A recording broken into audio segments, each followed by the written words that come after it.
Today on CBS Mornings, we are celebrating Juneteenth. Hope you are too. On this day, back in 1865, enslaved black people in Texas were told they were free. Now, this happened more than 2 years after the Emancipation Proclamation, marking the end of slavery in this country. Kellie Carter Jackson is the author of We Refuse, A Forceful History of Black Resistance. She, by the way, is a historian and professor at Wellesley College. She joins us now to put the historical context behind all these traditions and celebrations of Juneteenth. Kellie, I'm so glad you're here. I didn't even know about Juneteenth until I was in my 20s. Yeah, same.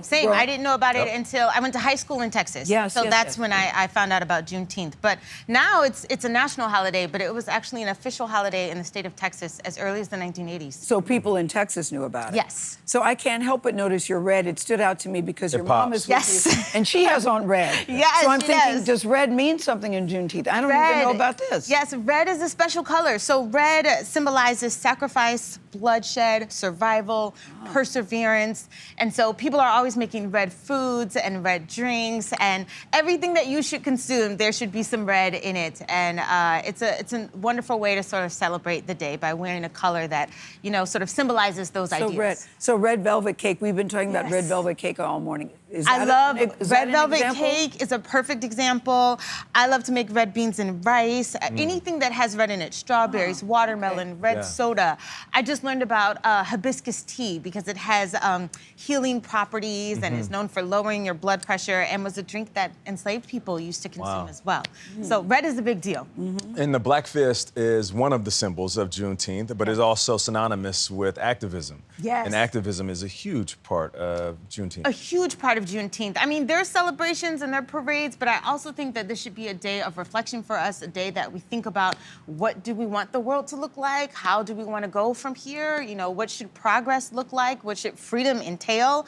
I think that that's a really good, special moment for the country to consider, not just Black Americans. Talk about spinning it forward. There's a misconception that Juneteenth is just about looking back. Yo, no. Why is it good to create that distinction that this is about the future as well? Absolutely. You know, I consider February Black History Month. I look at June as Black Futures Month. I look at June as a way of saying, how do we want to envision this world that we should all live in? And so for me, June is much more optimistic, it's much more hopeful, and it pushes for joy even during really treacherous times. And we are living in some perilous times. We could all use a little bit of joy and celebration. How do you think families should talk about it? Oh, I have 3 kids, so we talk about Juneteenth every year. We celebrate Juneteenth. I take my kids to parades, to festivals. There's always a panel discussion. One year I got my kids coloring books and we colored historical characters.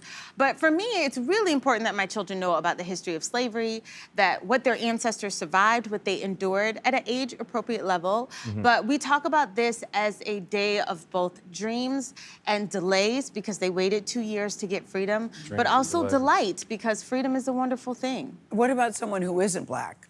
Oh, what yes. should they know? How should they celebrate? Listen, should they celebrate? I mean, there's a lot of division in this country about these kind of holidays, especially now. Slavery is a national sin. So we all... What is a national sin? Slavery is a national sin. So we all need to participate. And I think this is a day where white people need to do the work. I think it's a day where they can support Black businesses. They can support Black authors. They can study the history of slavery. They can get as much information as possible. But then not just sit on that information, act on it. So can you help register people to vote? Can you push for reparations? Can you get involved in your community? Enter conversations and have dialogue. Yes, absolutely.